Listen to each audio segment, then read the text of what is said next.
بسم اللہ الرحمن الرحیم۔ اب تک میں نے آپ کو بتایا کہ حضرت یوسف علیہ السلام کون تھے۔ اب میں آج بتاؤں گی کہ حضرت یوسف علیہ السلام اور زلیخا کون تھے۔ زلیخا عرب کا ایک مشہور بادشاہ تھا جس کے پاس ہزاروں کنیزیں اور لاکھوں غلام تھے۔ زلیخا ان کی بیٹی تھی۔ زلیخا بے حد خوبصورت تھی۔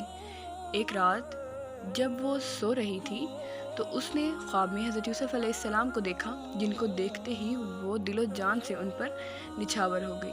اس نے خواب میں یہ محسوس کیا کہ اس نے حضرت یوسف علیہ السلام کو مصر میں دیکھا ہے۔ جب وہ خواب سے بیدار ہوئی تو وہ بہت کمزور اور بیمار ہوتی چلی گئی۔ اس کے والد نے جو اپنی بیٹی کی یہ حالت دیکھی تو اس کو سخت صدمہ ہوا۔ باپ نے کہا، اے میری نورِ نظر، تمہیں کیا ہوا ہے؟ زلیخا نے پہلے تو چھپانے کی بہت کوشش کی، لیکن جب اس کے باپ نے بار بار اسے اصرار کیا تو اس نے اپنے خواب کو مفصل بیان کر دیا۔ زلیخا کے باپ نے اس کو تسلی دی اور یہ کہا کہ تم نا امید نہ ہو، میں جہاں بھی اس کو پاؤں گا مال و زر دے کر فوراً اس کو تمہارے پاس لے کر آؤں گا۔ زلیخا نے کچھ عرصے بعد دوسرا خواب دیکھا، اس کے بعد تیسرا خواب دیکھا، لیکن اس کی محبت کی آگ بڑھتی گئی۔ زلیخا کا باپ چونکہ بادشاہ تھا تو ایک دن جب وہ سو کر اٹھا، اس کے مشیروں نے اس کو آ کر کہا کہ زلیخا کے لیے دور دور سے شادی کے پیغام آئے ہیں۔ ہر بادشاہ اس سے شادی کرنا چاہتا ہے اور اپنے لیے باعث فخر خیال کرتا ہے۔ بادشاہ اسی وقت زلیخا کے پاس گیا اور پوچھا، اے بیٹی، تمہارے لیے شادی کے رشتے آ رہے ہیں اور سب کے قاصد ابھی تک اسی جگہ موجود ہیں۔ زلیخا نے کہا، میری شادی مصر کے بادشاہ سے کر دینا۔ غرض زلیخا کے والد نے بے شمار دولت، جواہرات اور کنیزیں دے کر بخوشی تمام کو عرب سے رخصت کر کے مصر کی جانب روانہ کر دیا۔ وہ بہت خوش تھی۔ جب وہ سرزمین مصر میں داخل ہوئی تو اس کی مسرتوں کی کوئی انتہا نہ رہی، لیکن اس وقت جب کہ عزیز مصر اس کے پاس آئے تو وہ اس کو دیکھ کر بہت حیران ہو گئی اور اس نے اپنی باندی سے پوچھا کہ یہ کون ہے؟ وہ بولی، یہی تو تمہارا شہزادہ، تمہارا شوہر ہے، عزیز مصر ہے۔ زلیخا نے جب یہ سنا تو اس کے ہوش و حواس بجا نہ رہے، وہ غش کھا کر گر پڑی، مگر اس کے کان میں ایک غیبی آواز نے اس کو تسلی دی کہ گھبراؤ نہیں، تمہارا محبوب ضرور آئے گا۔ یہ خوشخبری پا کر اس نے اپنے آپ کو سنبھالا اور اٹھ بیٹھی۔ حضرت یوسف علیہ السلام مصر کے بازار میں فروخت کرنے کے لیے کھڑے کیے گئے۔ ہر شخص یہی چاہتا تھا کہ جس طرح بھی ممکن ہو یوسف علیہ السلام کو وہ خریدے۔ عزیز مصر نے پوچھا کہ اس غلام کا کیا مول ہے؟ مالک نے کہا کہ اگر آپ یوسف علیہ السلام کو خریدنا چاہتے ہیں تو جو چیز مانگوں اس کے برابر تول کر دیں۔ عزیز مصر نے کہا، یوسف علیہ السلام کے برابر دینار اور درہم تول کر دے دیجئے۔ غرض عزیز مصر نے اسے دینار اور درہم دے کر یوسف علیہ السلام کو خرید لیا۔ عزیز مصر کے ہاں کوئی اولاد نہ تھی، اس کو اولاد کی بے حد خواہش تھی۔ جب عزیز مصر یوسف علیہ السلام کو خرید کر لے آئے تو انہوں نے زلیخا سے کہا کہ اے زلیخا، ایک نایاب چیز خرید کر لے آیا ہوں تمہارے لیے، اور تمہیں چاہیے کہ تم اس کا خود بھی خیال رکھو اور اس کی ضرورت کا اور ہر چیز کا، کھانے پینے کا ہر اعتبار سے خیال رکھنا۔ لہٰذا وہ دل و جان سے اس پر قربان ہونے لگے۔ ایک دن زلیخا نے عزیز مصر سے کہا کہ وہ ایک خوبصورت محل بنوانا چاہتی ہے۔ عزیز مصر نے اسے بخوشی اجازت دے دی۔ دوسرے دن محل کی تعمیر کا کام شروع ہو گیا۔ جلد ہی محل تیار ہو گیا۔ یہ محل بالکل مکمل ہو گیا تو زلیخا کو اس کی اطلاع دی گئی کہ جس محل کے بنانے کا آپ نے حکم دیا تھا وہ بالکل تیار ہے۔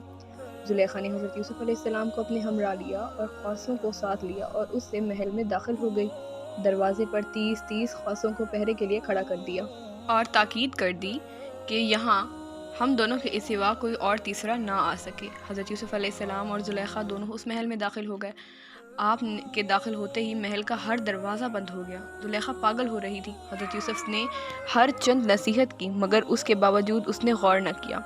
اس نے یوسف کو تخت پر بٹھایا اور خود یوسف کے سامنے کھڑی ہو کر بولی، اے یوسف، یہ محل میں نے تیرے لیے بنوایا ہے، تو جو بھی کہے گا میں وہ کرنے کے لیے تیار ہوں۔ حضرت یوسف بولے، اے ملکہ، میں خدا تعالیٰ سے بہت ڈرتا ہوں، کیا مجال جو میں گناہ کا مرتکب ہو سکوں۔ اے یوسف، تو اپنے دل میں کسی بات سے نہ ڈر، میں تمام پردے چھوڑے دیتی ہوں، پھر تجھ کو کوئی بھی نہیں دیکھ سکے گا۔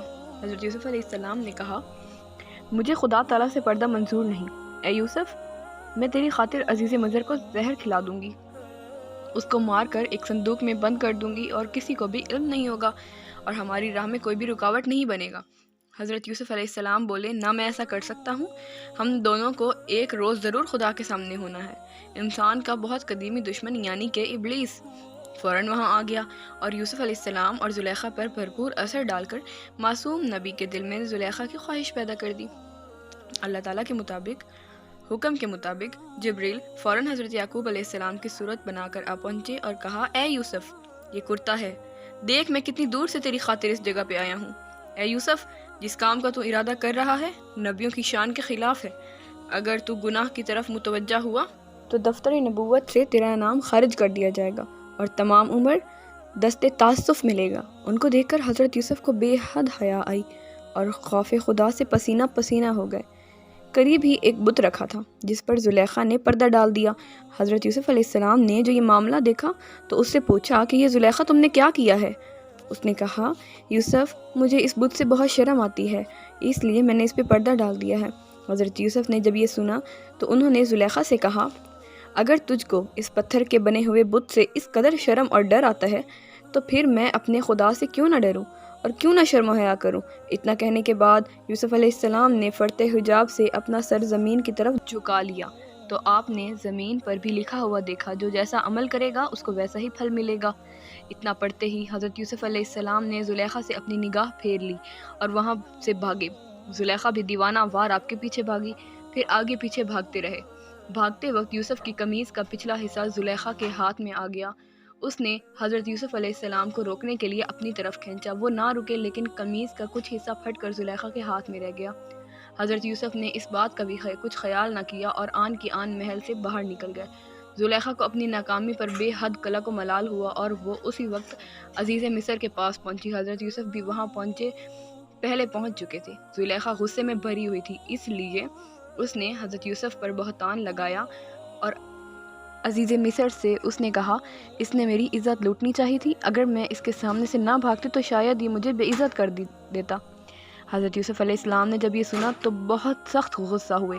آپ نے کہا، اے عزیز، یہ جھوٹ بولتی ہے، لیکن سچ تو یہ ہے کہ یہ خود نفس پرستی پر مائل ہو چکی تھی۔